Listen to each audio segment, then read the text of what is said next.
बरं का. म्हणून भगवंताने शेवटी सांगितलं नमस्कुरू. बाबा काही नाही करत ना, एकदा हात जोडून नमस्कार तरी तर. म्हणून मायबापांनो तुम्हाला प्रार्थना आहे, तुम्ही तर खूपच तपोनिष्ठ वयोवृद्ध आणि ज्ञानवृद्ध आहात. तुमच्यासमोर मी बोलणं पामराने खूप चुकीचं आहे. माझी वाणी अपुरी पडते. हे तुमच्याच लोकांचे आशीर्वाद आहे की तुमच्या कृपेने मी बोलू शकतो. अन्यथा एवढ्या महान महान वक्त्यांसमोर बोलणं, एवढे महान महान शास्त्री या ठिकाणी बसले त्यांच्यासमोर बोलणं हे माझी योग्यता नाही आहे. पण जे काही माझ्या गुरुजींकडे आणि संतांच्या आशीर्वादाने, आई वडिलांच्या आशीर्वादाने प्राप्त झालं, ते तुमच्या समोर प्रस्तुत करताना केवळ मला जे माझ्या गुरुजींनी सांगितलं ते फक्त ह्या बोबड्या वाणीने सांगण्याचा प्रयत्न करतो. गुरुजी सांगतात की भगवंत सांगतात, अरे काही नाही जरी केलं तरी नमस्कार करण्यासाठी तरी वेळ काढ, कारण नमस्कार जरी केले ना ती देखील माझी भक्ती आहे. वंदनम. सुंदर प्रकारे सुत गोस्वामी वर्णन करत असताना म्हणतात की शौनक आदी ऋषींनी सुत गोस्वामींना प्रश्न केला की वेदव्यासींनी ह्या भागवताचं निरूपण केलं, ज्या भागवतामध्ये भगवंताच्या एवढ्या अवतारांचं वर्णन आहे. मग हे वेदव्यासजी कोण आहेत? यांचं प्राकट्य कुठून झालं? आणि आम्ही असं ऐकलं की वेदव्यासजी यांचे पुत्र शुकदेवजी आहेत. शुकदेवजी जेव्हा प्रकट झाले आईच्या गर्भातून त्वरित वनामध्ये गमन केलं. वेदव्यासजी पळत सुटले, अरे शुकदेव थांब, शुकदेव थांब, शुकदेव थांब. पण शुकदेवजींनी प्रत्युत्तर दिलं नाही. बरं का. तरवोभिनेधू, ते वृक्ष जे होते जंगलामधील तेच प्रत्युत्तर देतात, अहो वेदव्यासजी कुणाला पुकारताय? कोणता पुत्र? कसला पुत्र? ह्या जन्मामध्ये तो तुम्हाला पुत्र म्हणून प्राप्त झाला, पण कधी काळी तुम्ही त्याचे पुत्र म्हणून देखील जन्माला आला असाल. तुम्ही का म्हणून या माया मोहमध्ये पडलात? कुणाला विचारताय? कुणाला पुकारताय? जेव्हा अशा विरक्त परमहंस शुकदेवजींचे वर्णन ऐकलं, वेदव्यासजी पुढे पुढे धावत जाणाऱ्या शुकदेवजींचा पाठलाग करू लागले. जलक्रीडा करणाऱ्या काही महिला होत्या. पाण्यामध्ये जलक्रीडा करत असताना त्यांनी, शुकदेवजी गेल्यानंतर त्यांना लाज वाटली नाही, पण वेदव्यासजी जेव्हा पाठवून धावू लागले तेव्हा त्या जलक्रीडा करणाऱ्या स्त्रियांनी बाहेर येऊन वस्त्र धारण केलं. वेदव्यासजी त्या स्त्रियांना विचारतात, अहो तुम्ही माझ्या नातीसारख्या आहात बरं का, आणि तरी देखील मला बघून तुम्हाला लज्जा वाटते, आणि माझा तरुण पुत्र या ठिकाणी दिगंबर अवस्थेतून पसार झाला, तुम्हाला कसल्याही प्रकारची लज्जेचा अनुभव झाला नाही का? तेव्हा जलक्रीडा करणाऱ्या स्त्रियांनी वेदव्यासांना उद्देशून सांगितलं, वेदव्यासजी तुमच्या दृष्टीमध्ये भेद आहे की हा पुरुष आहे आणि ही स्त्री आहे, पण शुकदेव गोस्वामी हे तुमचे पुत्र असून परमहंस स्थितीमध्ये आहेत. ते कोणाला शारीरिक स्तरावर बघतच नाही की हे पुरुष आहेत आणि ही स्त्री आहे, ते सर्वांना भगवंताच्या अंश रूपाने, आत्मिक रूपाने पाहतात. आणि अशा प्रकारे जेव्हा शुकदेवचे वर्णन केल्यावर वेदव्यासजी परत येतात, आणि वेदव्यासजी परत आल्यानंतर समाधीस्थ अवस्थेमध्ये भागवताचं चिंतन करतात. या पूर्ण संसार सागराचं चित्र त्यांच्या समोर प्रकट होतं. मनुष्य हा 4 गोष्टी करण्यामध्ये रममाण आहे. प्रत्येक मनुष्य हा 4 गोष्टींमध्ये रममाण आहे.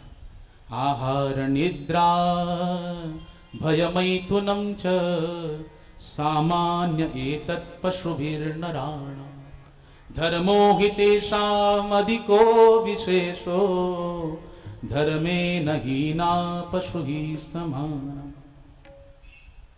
आहार, निद्रा, भय आणि मैथुन 4 गोष्टी पशु देखील करतात, 4 गोष्टी मनुष्य देखील करतो. पशु देखील खातो आणि मनुष्य देखील खातो. एखादा कुत्रा रस्त्याच्या कडेला खातो, वृक्षाखाली उभा राहून, आणि तेच आपण देखील पंचपक्वानाचं डायनिंग टेबलवर बसून जेवण करतो. पण जो आनंद आपल्याला पंचपक्वान खाताना येतो तोच आनंद रस्त्यावर चपातीचा तुकडा खाताना त्या कुत्र्याला देखील येतो. म्हणजे आनंदाची जी सीमा आहे दोघांकडे एकच आहे. निद्रा, तो देखील रस्त्यावर झोपतो आणि आपण डनलपच्या गादीवर झोपतो, पण जो गादीवर झोपण्याचा आपला आनंद प्राप्त होतो त्याच त्या कुत्र्याला रस्त्यावर झोपताना प्राप्त होतो. तो देखील आपलं रक्षण करतो आणि आपण देखील आपलं रक्षण करण्यासाठी गेट लावतो, वॉचमॅन ठेवतो, डॉबरमॅन ठेवतो. है की नाही? कुत्र्यांपासून सावधान, भयापासून रक्षा करण्यासाठी. आणि शेवटी मैथून तो देखील पुत्र संतती उत्पन्न करतो, तर आपण देखील संतती उत्पन्न करतो. आपल्यापेक्षा जास्त त्याला त्या सुखाची प्राप्ती होते.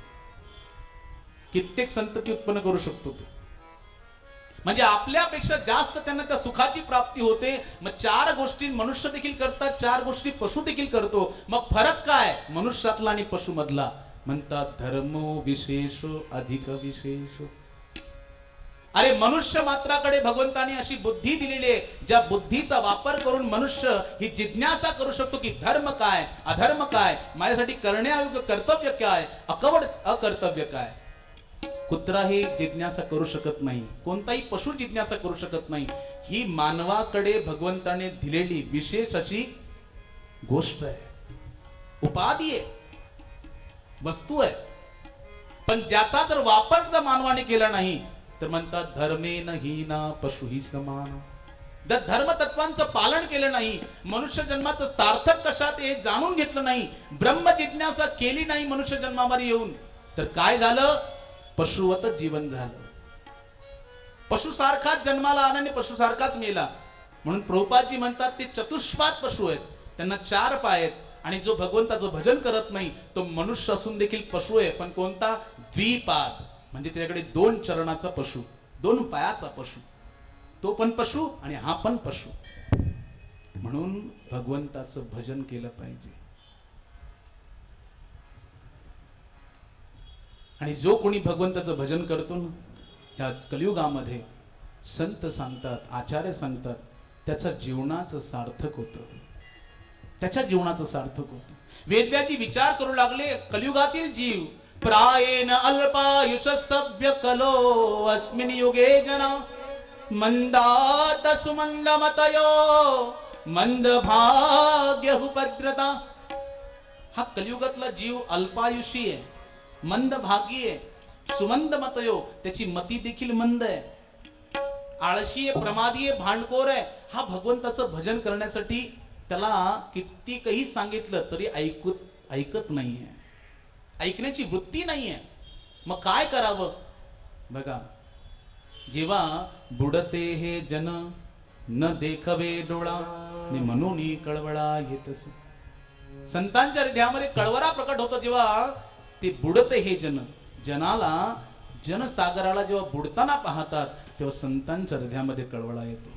संत हृदय नवनीत समाना, संत हृदय नवनीत समाना, संत हृदय नवनीत समाया, संत हृदय नवनीत समाना.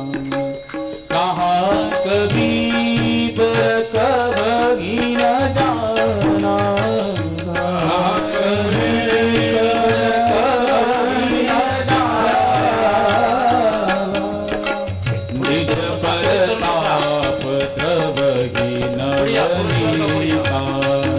निज परताप नवनीता, पर दुख द्रवहि संत सुपुनीता, पर दुख द्रवहि संत सुपुनीता. राम सिया राम सिया राम सिया राम,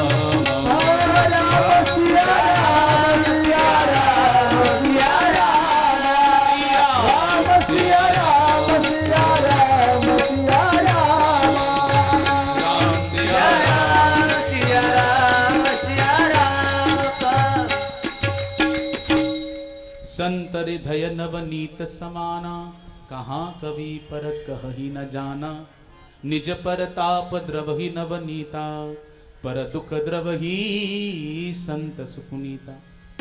तुलसीदास महाराज किती सुंदर सांगतात, अहो संतांचं हृदय काही कवी सांगतात नवनीत आहे, म्हणजे लोण्यासारखं कोमल आहे.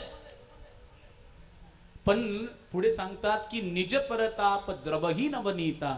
अरे अग्नीच्या तापाने लोणी देखील पिघळतं, पण संतांचं हृदय कसं पिघळतं? पर दुःख द्रवहि संत सुपुनीता. दुसऱ्यांचं दुःख पाहून बुडते हे जन न देखावे डोळा. दुसऱ्यांचं दुःख पाहून संतांचं हृदय कळवळतं, तन्मयतेला प्राप्त होतं बर का. आणि त्या बुडणाऱ्या जनांसाठी संत काय करतात, आपल्या शरीराची देखील मातीमोल करतात. जगाच्या कल्याणा संतांच्या विभूती, देह कष्ट भीती परोपकारी. वैष्णव कुणाला म्हणावं, वैष्णव जनते तेने कहिए जे, जे पीड पराई जानी रे. दुसऱ्यांची पीडा पाहिल्यानंतर ज्याला पीडा होतं तो वैष्णव. वैष्णव परदुःखे दुःखी आणि परसुखे सुखी. दुसऱ्याचं सुख पाहून सुख होतं, दुसऱ्याचं दुःख पाहून दुःख ज्याला होतं तो वैष्णव. आणि संसारी कोणाला म्हणावं, परदुःखे सुखी आणि परसुखे दुःखी. दुसऱ्याचं दुःख पाहून ज्याला सुख होतं बर का, तो कोण आहे, संसारी आहे. आणि दुसऱ्याचं सुख पाहून ज्याला दुःख होतं त्याला संसारी म्हणतात. म्हणून तुलसीदास महाराज म्हणतात, संतांचं हृदय द्रवीभूत होतं. आणि वेदव्यासजी हे भगवंताचे साहित्यिक अवतार आहेत, त्यांचं हृदय द्रवीभूत झालं. त्यांना वाटलं कलियुगाच्या जीवांसाठी काही ना काही उपाय करावा, जेणेकरून ह्या जन्माला प्राप्त करून ते भगवंताच्या प्राप्तीसाठी काही ना काही साधन करू शकतील. आणि त्या साधन उपलब्धतेसाठी एक वेद, त्याचे 4 वेदांमध्ये त्यांनी रूपांतरण केलं. ऋग्वेद, यजुर्वेद, अथर्ववेद, सामवेद. पण वेदांची जी भाषा आहे ती अलौकिक संस्कृत भाषा आहे. बघा, एक लौकिक संस्कृत आहे आणि एक अलौकिक संस्कृत भाषा आहे. देवांची भाषा अलौकिक संस्कृत भाषा आहे आणि ही जगातली, आपली भौतिक जगातली भाषा ही लौकिक संस्कृत भाषा आहे. तुम्ही पंढरपूरच्या पांडुरंगाच्या मंदिरात गेल्यानंतर त्या ठिकाणी पांडुरंगाच्या मंदिरामध्ये प्रवेश करताना, गर्भगृहामध्ये प्रवेश करताना बघा, भगवंताच्या डाव्या बाजूला एक ग्रंथ ठेवलेला आहे. गर्भगृहाच्या बाहेर डाव्या बाजूला तो कोणता आहे, सामवेद आहे. सामवेद कोणता वेद आहे, सामवेद आहे. म्हणतात की त्या सामवेदाचा निरूपण करत असताना सांगतात की देवतांनी जे गायलेले सुंदर जे गायन, जे गीत आहेत ते सामवेद आहे. त्यांचा संग्रह म्हणजे सामवेद आहे. आणि हा सामवेद जो आहे हो एक अंश देखील नाही आहे आपल्या वेदांचा. आपले वेद एवढे महान आहेत, विशाल आहेत. सांगतात आजपासून 500 वर्षापूर्वी जेव्हा मुघल साम्राज्य मथुरेमध्ये आलं, मुघल सैनिक मथुरेमध्ये आले, तेव्हा 6 महिने त्यांनी मथुरेमध्ये निवास केला. आणि त्या 6 महिन्याच्या निवास कालामध्ये त्या हजारो मुघल सैनिकांचं जे जेवण तयार करण्यासाठी इंधन होतं ना, इंधन, ते काय होते म्हणले, आपल्या भारतातील समग्र वेद होते. आणि आज भारताच्या लायब्ररीमध्ये फक्त 6% वेद आणि शास्त्र उपलब्ध आहेत. 94% जाळून खाक झाले. मग सामवेद अतिशय अंश मात्र आहे. अशा वेदांचं जे अलौकिक संस्कृत भाषेमध्ये, ते आपल्यासारख्या लोकांना काय कळणार आहे. हे वेदव्यासांच्या लक्षात आलं. मग त्यांनी शास्त्रांची रचना केली, उपनिषदांची रचना केली. पण उपनिषदांचे श्लोक देखील ईशावास्य इदम सर्वम यत्किंचन जगत्याम जगत अतिशय कठीण आहेत समजण्यासाठी. अजून सोपं करून देण्यासाठी मग वेदव्यासांनी पुराणांची रचना केली. आणि 17 पुराणांची रचना करून सुद्धा त्यांच्या मनाला शांती प्राप्त झाली नाही. त्यावेळी ते एकांत स्थानी आपल्या कुटीमध्ये बसले असताना त्यांचे गुरुजी देवर्षी नारद त्या ठिकाणी आले. आपण नारदजींचं आगमन होते, सर्वांनी स्वागत करायचंय. मला माहिती आहे की भागवत कथेमध्ये बसताना आपण खूप उत्साहाने बसतो, पण कथेमध्ये जर ध्यान लागत नसेल तर पायामध्ये फूर कळ्या येतात.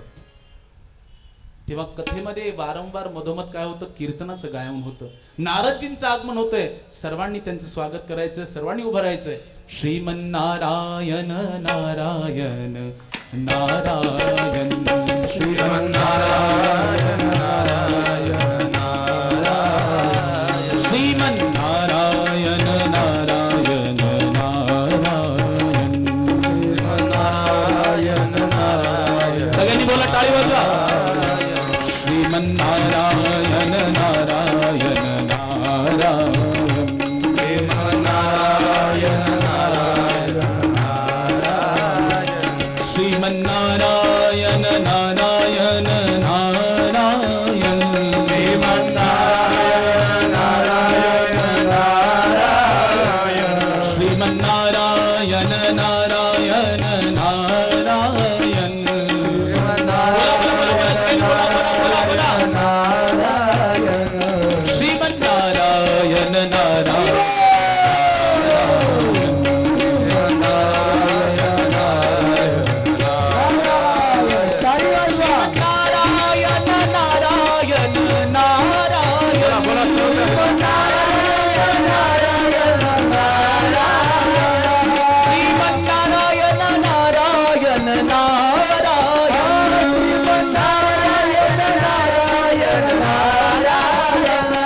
नारायण नारायण नारायण लक्ष्मी नारायण नारायण नारायण लक्ष्मी नारायण नारायण नारायण लक्ष्मी नारायण नारायण नारायण नारायण